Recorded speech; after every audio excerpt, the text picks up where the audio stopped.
आज के ड्रामे का नाम है I hear your voice. Drama start होता है कॉलेज सीन से। कुछ बच्चे एक लड़की को परेशान करने के लिए प्लान बना रहे होते हैं, फर्श पर तेल गिरा के और पोछा के डंडे में ग्लू लगा के। तो उस लड़की को सभी कोई नकली नाक वाली नाम से बुलाते हैं। तो नकली नाक वाली और हमारे मेन लीड पार्क सोहा, जो कि क्लास में इंटर हो रहे होते हैं। एक बात और बता देना चाहेंगे कि मेन लीड पार्क सोहा ये दूसरे के मन की आवाज़ भी सुन सकते हैं, जो कि आंखों में देख के मन में क्या बोल रहा है ये जान जाता है।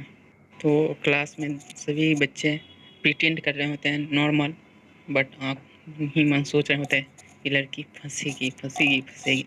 लेकिन पार्क सोहा जान जाते हैं क्या प्लान है, क्या क्या है, कैसे है। तो पार्क सोहा उस लड़की को बचाने के लिए खुद ही जाता है, कहता है कि मैं साफ़ कर देता हूँ फर्श। तो डंडा पकड़ने पर ग्लू हाथ में लग जाता है और पार्क सोहा फिसल के गिर जाता है। वैसे तो पता रहता है, फिर भी जानबूझ के एक लड़के को गुस्सा आ जाता है और पार्क सोहा को पीटने के लिए बढ़ता है। तो वो सफल नहीं हो पाता। पार्क सोहा सब जान जाता है और ऐसे लड़ता है जैसे वो जानबूझ के नहीं लड़ रहा हो, अनजाने में उससे लड़ रहा है। पार्क सोहा जीत जाता है और वो बेचारे को डंडे से पैर में चोट लग जाता है और फिसल के गिर भी जाता है। वो खुद ही जो दूसरे को गिराने के लिए तेल गिराया था फर्श पे। दोनों बाथरूम में बात कर रहे होते हैं। तो वो लड़का बोलता है पार्क सोहा को कि ऐसा लगता है जैसे तुम मन की बातें पढ़ लेते हो। पार्क सोहा कहता है ऐसा नहीं होता है, ऐसा कहोगे तो सब लोग पागल कहेंगे, ये सब केवल फिल्मों में ही होता है। फिर फ्लैशबैक दिखाया जाता है पार्क सोहा का, जो कि अपने डैड के साथ कहीं जा रहा होता है। तभी वहाँ एक ट्रक वाले एक ठोकर मार देते हैं पार्क सोहा के डैड के कार को, और ड्राइवर आके देखता है कि बच गया तो वापस जाता है और एक रॉड लेके उसके डैड को मार देते हैं जानबूझ के पूरी तरह से। फिर यहीं वो फ्लैशबैक ख़त्म हो जाता है। फिर प्रेजेंट में दिखाया जाता है पार्क सोहा ग्राउंड पर बैठा हुआ रहता है। तभी परेशान करने वाले ग्रुप में से एक लड़की आती है जो कि पार्क सोहा को पसंद करती है, जो कि पार्क सोहा क्लास का टॉपर है। बोलती है क्या वो तुम्हारी गर्लफ्रेंड है नकली नाक वाली? तो पार्क सोहा बोलता है नहीं ऐसा नहीं है। तो तुम्हारी गर्लफ्रेंड कौन है? तो पार्क सोहा बोलता है मेरी है गर्लफ्रेंड। तो वो पहला लव है क्या? तो पार्क सोहा बोलता है हाँ। तो पार्क सोहा जिस लड़की के बारे में सोच रहा होता है वो लड़की और कोई हैंडसम होती है, जो कि अभी वकील का तैयारी कर रही होती है। उसके मम्मी कॉल करके बोलती है कि इंटरव्यू के लिए बेस्ट ऑफ लक। अगले दिन इंटरव्यू के दिन एक शख्स इंटरव्यू के लिए जा रहा हो। इंटरव्यू वेटिंग रूम में पहुंचता है। वो देखता है कि वहां पर सिर्फ एक ही लड़की है जिसका नाम है हैसुम। तो दोनों निश्चिंत रहते हैं क्योंकि 2 सीट के लिए 2 ही हैं, तो आराम से सिलेक्ट हो जाएंगे। तो हैसुम आराम से गेम खेल रही होती, तभी एक शख्स आकर बोलता है यहाँ क्या कर रहे हो तुम दोनों? तो दोनों बोलते हैं कि यहाँ पर इंटरव्यू के लिए आए हुए हैं। तो इंटरव्यू यहाँ नहीं, इंटरव्यू 529 वेस्ट में है, ईस्ट में नहीं। वो दोनों सुनकर चौंक जाते हैं और इसी के साथ हैंगसुंग पहले ही भागना शुरू कर देती है और भागने लगती है। उसके पीछे पीछे वो शख्स भी आ रहा होता है, मगर हैंगसुंग सबसे तेज़ भागती है। शख्स बोलता है कितना तेज़ भागती है, पीछा नहीं कर पाता बराबरी। तो हैंगसुंग पहुंचती है तो देखती है कि बहुत सारे लोग। इतना देख के चौंक जाती है। यानी काफ़ी टफ कंपटीशन होने वाला है। तो हैंगसुंग मांगने लगती है कि तुमने नोट्स बनाए हैं? तो शख्स बोलता है हाँ, तो लाओ देखें। फिर आगे दिखाया जाता है कि जो शख्स है जाकर इंटरव्यू देता है तो उसके काफ़ी अच्छे जाते हैं, जज इम्प्रेस होते हैं। फिर बारी आता है हैंसुंग की। हैंसुंग इंटरव्यू देती है। जज पूछता है कि तुम्हें क्यों सिलेक्ट किया जाए, ऐसा तुम क्यों चाहती है ये पोस्ट मिले। इसके तो जितना नोट्स बनाए थे सभी फेल हो गए थे, क्योंकि सभी कोई सब जवाब दे चुके हुए थे, अब जज इम्प्रेस नहीं हुए थे। तो हैंसुंग बोलती है कि मैं इस पोस्ट से काफ़ी अच्छा पैसा कमा सकती हूँ और यही कारण है। तो जज बोलते हैं तुम सही बोल रही हो, इसीलिए पोस्ट पर आना चाहती हो, तुम्हारी ईमानदारी देखकर ये पोस्ट तुम्हें मिलना चाहिए। सोच रही हो ऐसा बिल्कुल नहीं होगा। फिर जज बोलते हैं कि जाओ, तुम्हें मिल जाएगा ईमेल तुम्हारा रिजल्ट। हैंसुंग जाने लगती है, तभी जज पूछता है कि तुम उस स्कूल में क्यों निकाल दी गई थी। हैंसुंग बोलती है कि ये बताने से मैं पास तो हो जाऊंगी। जज बोलता है कि अगर ये लगा तो मुझे लगा कि ऐसा होना चाहिए, तो हो सकता है इम्पैक्ट डाले। कहानी शुरू करती है बोलना।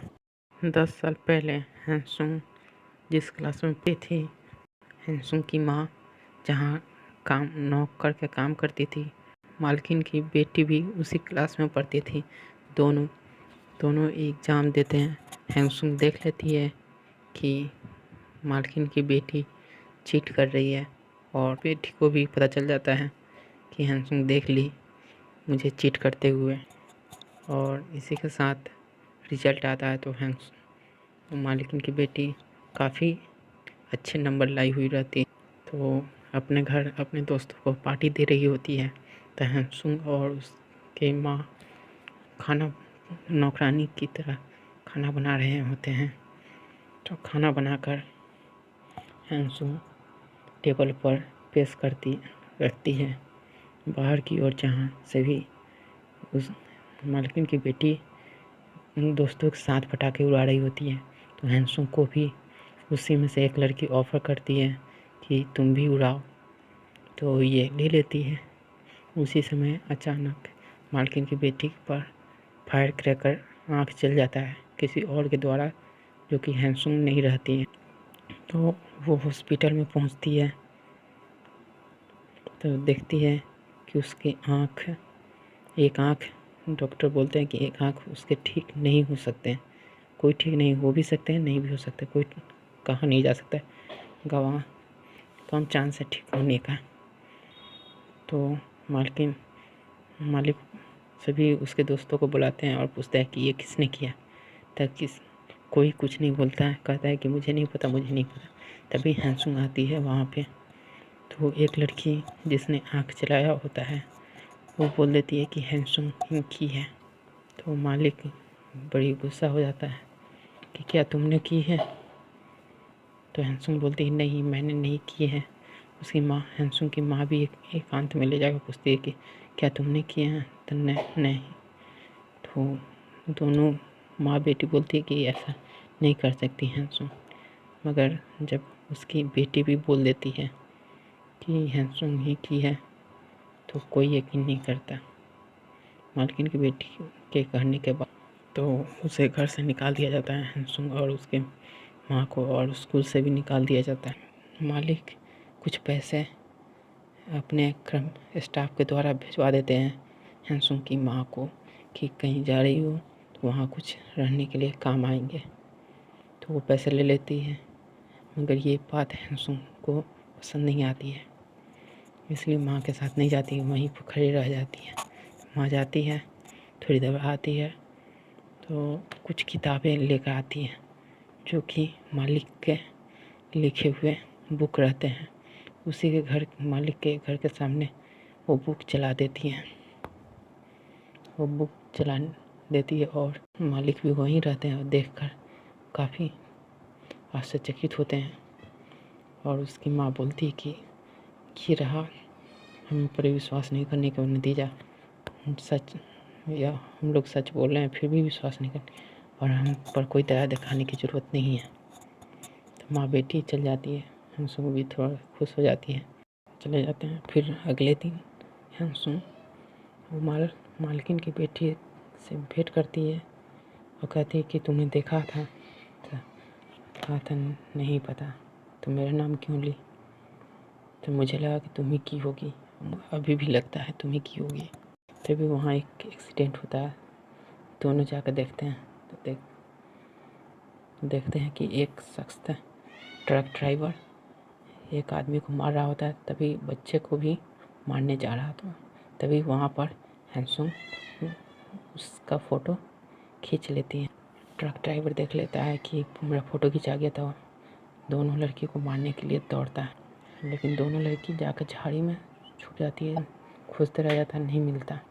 तो वो ड्राइवर वहीं पे चिल्ला कर बोल देता है कि अगर तुम दोनों में से किसी ने मुँह खोला तो तुम्हारी फैमिली को और तुम्हें भी मार डालूँगा। दोनों अगले दिन भेंट करके तय करते हैं कि हम दोनों में से जो अगर जाकर सच बता दिया उसी के बाद माना जाएगा। तो दोनों पहुंचते हैं कोर्ट रूम में और दोनों दरवाज़ा, दो डोर होते हैं कोर्ट रूम में घुसने के, दोनों दरवाज़ा खोलते हैं।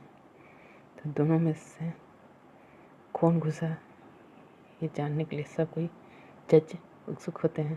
तभी वहाँ पर स्टोरी रोक देती है।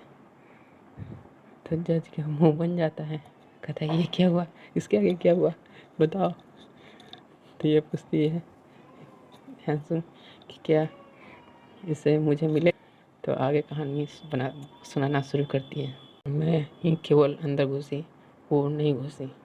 तो मैंने जज को दे दिया कि प्रूफ कि मैंने फ़ोटो खींची है, और जज ने देखकर और सज़ा सुना दिया ट्रक ड्राइवर को।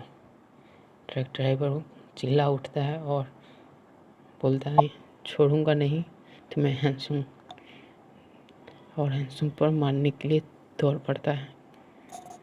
तभी वहाँ पर पुलिस आकर हैंसुम को बचाते हैं और ये सब स्टेटमेंट अपना दे देती है हैंसुम कि ये ट्रक ड्राइवर ने ही मारा है और इसने खुद देखा है। फिर हैंसुम बाहर निकल जाती है और घबराई हुई रहती है कि वो मुझे मारे। जो पाक सुहा है उसे इसी कार एक्सीडेंट से उसे ये शक्ति आई हुआ रहता है। उसी के बाद से ये दूसरे के मन की आवाज़ सुन स्टेटमेंट देने के बाद कोर्ट में दोनों बाहर निकलते हैं। तो पार्सुआ हैंसुम को थैंक यू बोलता, वो उसके थैंक यू स्वीकार नहीं करती और रोने लगती है कि ऐसा क्यों कर दिया। इसी के साथ यहीं पूरी ख़त्म होती है आज का एपिसोड।